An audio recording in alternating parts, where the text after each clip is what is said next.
पाकिस्तान की सियासत के एक बहुत ही कड़क, रसूखदार और हमेशा चर्चा में रहने वाले किरदार, इनका नाम है मौलाना फजलुर रहमान। वैसे तो ये जमीयत उलेमा इस्लाम फजल यानी JUIF नाम की एक राजनीतिक पार्टी के मुखिया हैं, लेकिन पाकिस्तान की जनता और वहां के मीडिया गलियारों में इन्हें लोग बड़े ही मजेदार नाम से जानते हैं, मौलाना डीजल। सही सुना आपने। अब इन मौलाना साहब ने इस बार जो किया है उसने पूरे पाकिस्तान में खलबली मचा दी है। उन्होंने सीधे पाकिस्तान के उस इंसान से पंगा ले लिया है जो उसके सामने वहां के प्रधानमंत्री भी सिर झुकाकर खड़े होते हैं, यानी Pakistani army chief general Asim Munir. नमस्कार, मेरा नाम नंदिनी सिंह है और आप देख रहे हैं ना पाकिस्तान। तो हुआ ये कि पंजाब के कसूर इलाके में मौलाना साहब की एक बहुत बड़ी राजनीतिक रैली चल रही थी। हजारों की भीड़ जुटी हुई थी। जैसे ही मौलाना साहब स्टेज पर आए और उन्होंने माइक संभाला, उन्होंने सीधे सेना की दुखती रग पर हाथ रख दिया। उन्होंने सरेआम दहाड़ते हुए कह दिया कि भाई, बलूचिस्तान तो अब पाकिस्तान के हाथ से पूरी तरह निकल चुका है। वहां पाकिस्तान सरकार या हमारी फौज का कोई कंट्रोल नहीं बचा। अब आप सोचिए, कोई नेता अपनी ही सेना के सामने खड़ा होकर कह दे कि देश का एक पूरा सूबा तुम्हारे हाथ से निकल गया, तो ये कितनी बड़ी बात है। बलूचिस्तान क्षेत्रफल के लिहाज से पाकिस्तान का सबसे बड़ा हिस्सा है, जो प्राकृतिक गैस और सोने तांबे की खदानों से भरा पड़ा है, लेकिन वहां के लोग सालों से खुद को ठगा हुआ महसूस कर रहे हैं। सेना के ऑपरेशन और वहां के लोगों को जबरन गायब करने की हरकतों ने आग में घी डालने का काम किया। अब आलम यह है कि बलूच उग्रवादी आए दिन सेना की चौकियों पर हमले कर रहे हैं और मौलाना ने इसी कमजोरी को पूरी दुनिया के सामने ला दिया। लेकिन मौलाना डीजल सिर्फ यहीं नहीं रुके, उनका गुस्सा तो इसके बाद और ज्यादा भड़क गया। उन्होंने सीधे जनरल आसिम मुनीर को खुली चुनौती दी डाली। उन्होंने मंच से चिल्लाते हुए कहा कि अगर पाकिस्तानी सेना को देश चलाने का, राजनीति के फैसले करने का और किंग मेकर बनने का इतना ही शौक चढ़ा है, तो ये जो बदन पर यान से वर्दी पहन रखी है और जो कंधे पर सितारे चमका रखे हैं, इससे पहले उतारिए, इस वर्दी को छोड़िए, सियासत के मैदान में उतरिए और सीधे जनता के बीच जाकर चुनाव लड़कर देखिए। फिर आपको असली औकात पता चलेगी कि यही साफ हो जाएगा कि पाकिस्तान की जनता आप वर्दी वालों को कितना वोट देती। अब दोस्तों, पाकिस्तान के माहौल को जो लोग थोड़ा बहुत समझते हैं, उन्हें पता है कि वहां रहकर फौज के खिलाफ ऐसा तीखा बयान देना कोई मामूली बात नहीं है। पाकिस्तान में सेना के खिलाफ मुंह खोलने का सीधा मतलब होता है अपनी जान आफत में डालना, गायब हो जाना या जेल की सलाखों के पीछे पहुंच जाना। वहां की न्यायपालिका से लेकर सरकार तक सब सेना के आगे घुटने टेक। इसे वहां का डीप स्टेट कहा जाता है।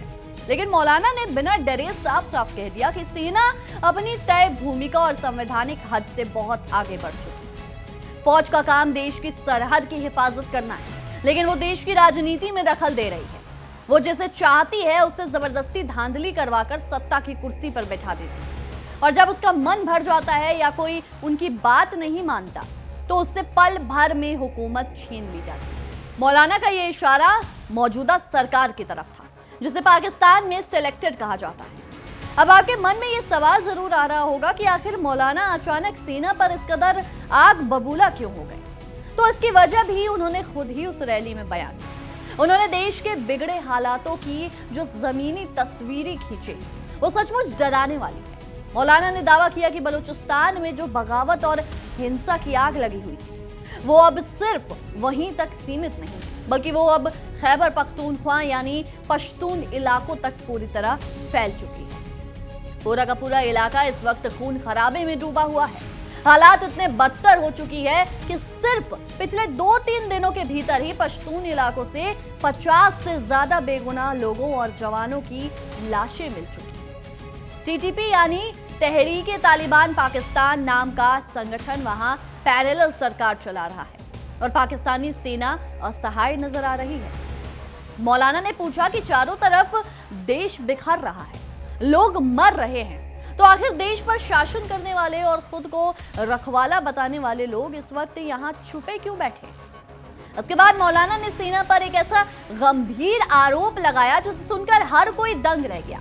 उन्होंने कहा कि पाकिस्तानी सेना खुद को आतंकवादियों से देश की सुरक्षा करने में पूरी तरह नाकाम साबित हो रही है और अपनी इस नाकामी को छुपाने के लिए वो वहां के आम नागरिकों, सीधे साधे कबीलाई लोगों को हथियार थमा रही है। सेना के बड़े अधिकारी आम लोगों से कह रहे हैं कि तुम खुद अपनी फौज बनाओ, अपने लश्कर तैयार करो और खुद इन चरमपंथियों और उग्रवादियों से जाकर लड़ो।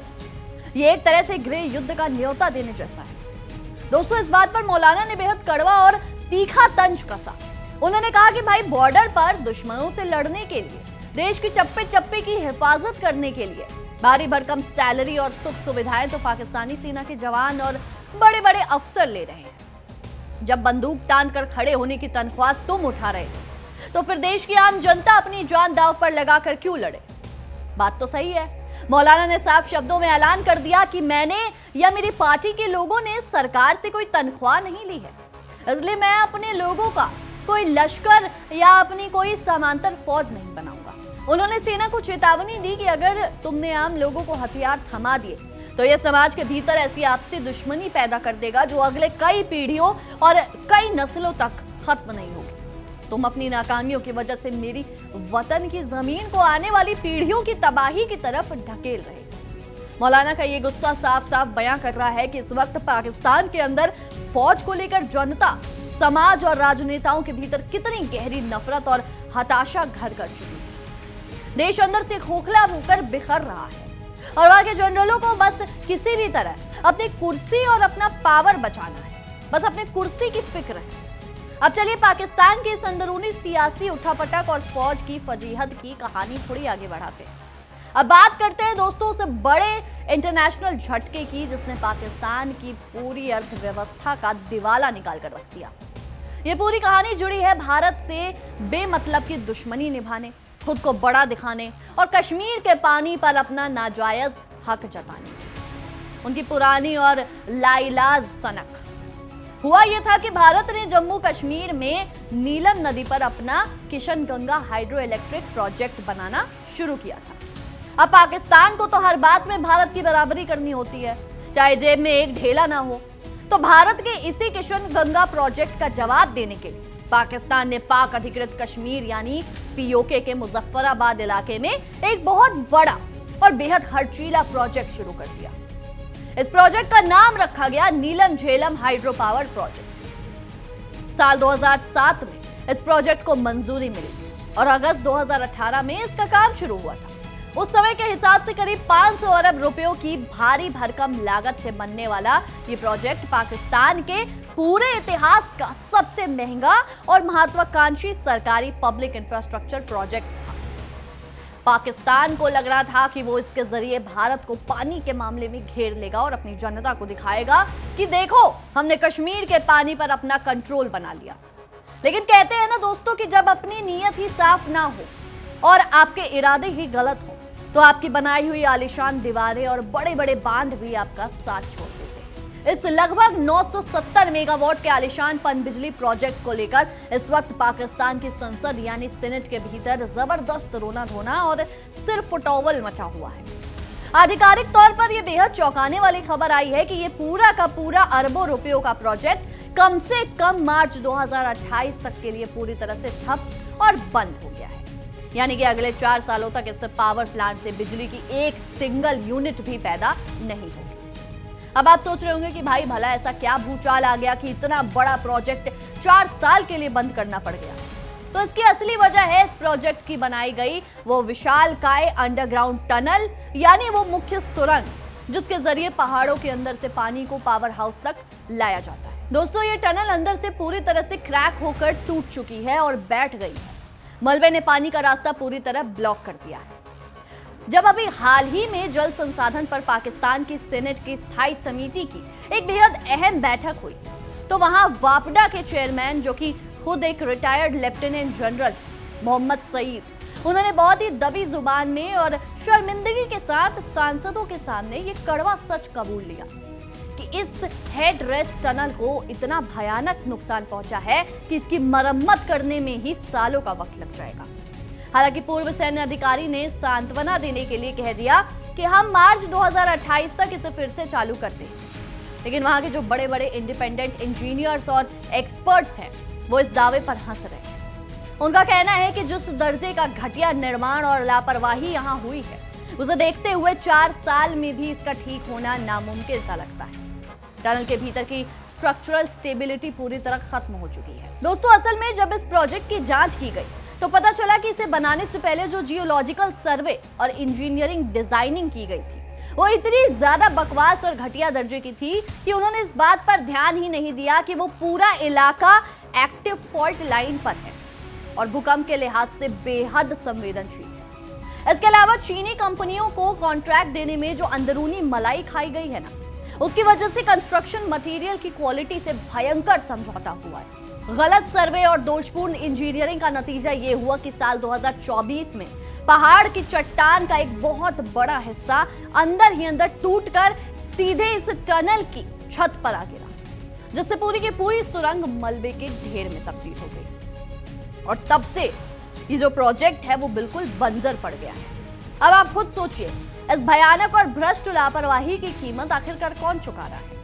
इसका सीधा जवाब है वहां की भुखमरी की कगार पर खड़ी गरीब जनता। पाकिस्तान के आम उपभोक्ताओं से इस प्रोजेक्ट के नाम पर पिछले कई सालों से उनके बिजली के बिलों में जबरन भारी भरकम सरचार्ज वसूला जा रहा है। बेचारी जनता इस आस में टैक्स भर रही थी कि जब ये प्रोजेक्ट पूरी तरह चालू होगा तो देश को नेशनल ग्रिड के जरिए बहुत ही सस्ती और साफ सुथरी पन बिजली मिलेगी, यानी हाइड्रो पावर इलेक्ट्रिसिटी मिलेगी, जिससे उनके बिजली के बिल कम हो जाएंगे। लेकिन अब ये हकीकत है कि प्रोजेक्ट तो सालों के लिए ठप हो गया है, जिससे नेशनल ग्रिड को सस्ती बिजली मिलना बंद हो गई है। अब इसकी भरपाई करने के लिए पाकिस्तान सरकार को मजबूरन तेल और गैस बचाने वाली महंगी थर्मल बिजली खरीदनी पड़ रही है।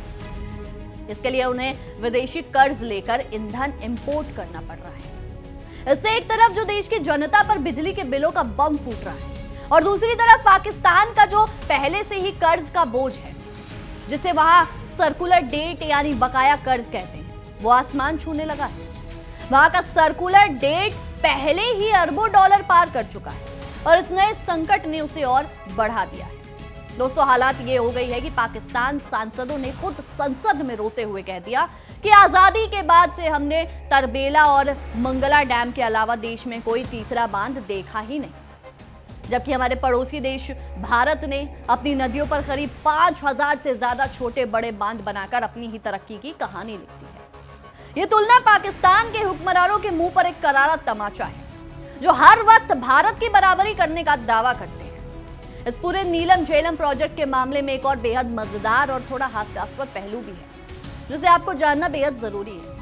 पाकिस्तान की ये पुरानी और जय जागीर आदत रही है कि उसके अपने घर में कोई भी मुसीबत आए, उनका कोई प्रोजेक्ट फेल हो या देश में आटा दाल महंगा हो जाए, वो अपनी उंगली हमेशा बिना सोचे समझे हमारी तरफ यानी भारत की तरफ उठा देते हैं। क्योंकि ये नीलम नदी, जिसे भारत में हम सब किशन गंगा नदी के नाम से जानते हैं, वो आगे चलकर झेलम की एक मुख्य सहायक नदी बनती है। इसलिए दोनों देश इसके पानी पर अपना अपना दावा करते हैं।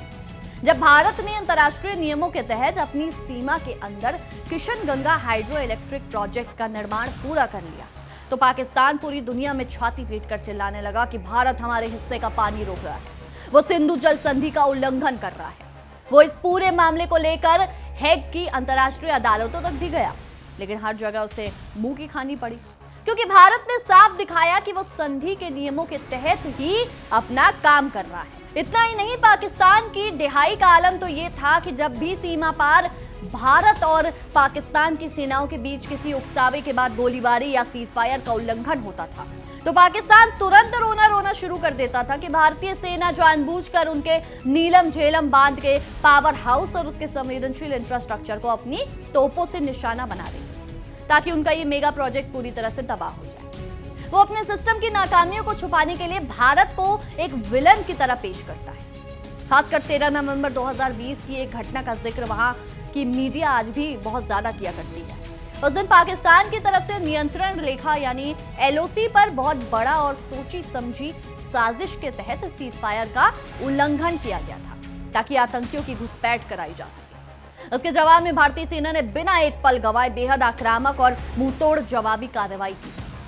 भारत के तोपखाने ने एलओसी पर बने पाकिस्तानी सेना के कई बंकरों, चौकियों और आतंकियों के लॉन्च पैड्स को देखते ही देखते नेस्तनाबूद कर दिया था। इस करारी शिकस्त के तुरंत बाद अपनी बेइज्जती छुपाने के लिए पाकिस्तान के विदेश मंत्रालय और वहां के मीडिया ने जोर शोर से यह दावा करना शुरू कर दिया कि भारतीय सेना की आर्टिलरी गन के जो गोले थे वो नीलम घाटी में बने इस नीलम झेलम पनबिजली प्रोजेक्ट की डैम साइट और पावर हाउस के बिल्कुल पास आकर गिरे हैं। पाकिस्तान ने तब भारत पर सीधे आरोप मढ़ा था कि भारत जानबूझकर उनके इस $5 अरब के संवेदनशील प्रोजेक्ट को नष्ट करना चाहता है। हालांकि भारतीय विदेश मंत्रालय ने हमेशा की तरह पाकिस्तान के इन बचकाने और बेबुनियाद आरोपों को सिरे से खारिज करते हुए साफ कह दिया था कि भारतीय सेना सिर्फ और सिर्फ आतंकी ठिकानों और दुश्मन के चौकियों को टारगेट करती है। किसी भी देश के सिविलियन इंफ्रास्ट्रक्चर को नुकसान करना हमारी नीति नहीं। हकीकत तो यह थी कि पाकिस्तानी सेना खुद उस डैम के पीछे छुपकर गोलीबारी कर रही थी ताकि भारत पलटवार न करे। खैर दोस्तों, आज वक्त का पहिया ऐसा घूमा है कि हकीकत पूरी दुनिया के सामने बिल्कुल शीशे की तरह साफ है। भारत ने तो इस डैम पर एक भी गोला नहीं चलाया, लेकिन खुद पाकिस्तान के अपने ही इंजीनियरों की महा लापरवाही, घटिया सर्वे, गलत डिजाइन और वहां के सिस्टम में फैले अकंठ भ्रष्टाचार ने उनके इस 500 अरब रुपए के ख्वाब को खुद ब खुद मलबे के ढेर में बदल दिया।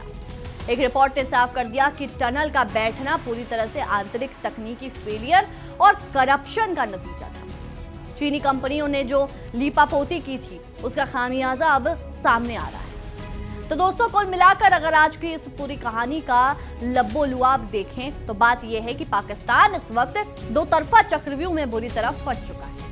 एक तरफ देश के भीतर मौलाना डीजल जैसे कद्दावर नेता सेना की वर्दी उतारने और चुनाव लड़ने की बातें करते हैं, जनरलों के रसूख को सरेआम मिट्टी में मिला रहे हैं। बलूचिस्तान और पख्तूनख्वा में गृह युद्ध जैसी आग भड़क रही है, जिससे देश के दोबारा टूटने का खतरा मंडरा रहा है। सेना का राजनीतिक दबदबा अब जनता के गुस्से के आगे कमजोर पड़ता दिखाई दे रहा है। और दूसरी तरफ आर्थिक मोर्चे पर भारत से बेकार का कंपटीशन करने और कश्मीर के मुद्दे पर सियासत चमकाने के चक्कर में बनाया गया उनका सबसे महंगा और ड्रीम इंफ्रास्ट्रक्चर प्रोजेक्ट खुद अपनी ही कमियों और भ्रष्टाचार के बोझ से भरभरा कर ढह गया। पाकिस्तान इस वक्त अंदरूनी बगावत और बाहरी नाकामियों के एक ऐसे भयंकर जाल में उलझ चुका है जिससे बाहर निकलने का रास्ता फिलहाल तो उनके हुक्मरानों को खुद भी दूर दूर तक नहीं सूझ रहा। उनके पास ना तो टनल ठीक करने के पैसे हैं, ना ही जनता के इस भड़कते हुए गुस्से को शांत करने का कोई ठोस प्लान। अब देखना यह होगा कि आने वाले समय में ये पड़ोसी मुल्क इस गहरे संकट से कैसे निपटता है, या फिर ये तबाही उसे किसी बड़े विनाश की तरफ ले जाती है। फिलहाल के लिए हमारी इस विशेष रिपोर्ट में इतना ही। आपकी इस विषय में क्या कुछ राय, क्या कुछ सोचते हैं, हमें कमेंट सेक्शन में जरूर बताएं। तब तक के लिए देखते रहिए इंडिया डेली 24/7 और हमारा खास शो ना पाकिस्तान। देखिए इंडिया डेली 24/7 अब आपके स्मार्ट टीवी पर। इंडिया डेली मौजूद है सभी डिजिटल प्लेटफॉर्म पर लाइव और लगातार। इंडिया डेली 24/7 हर दिन राष्ट्र को समर्पित।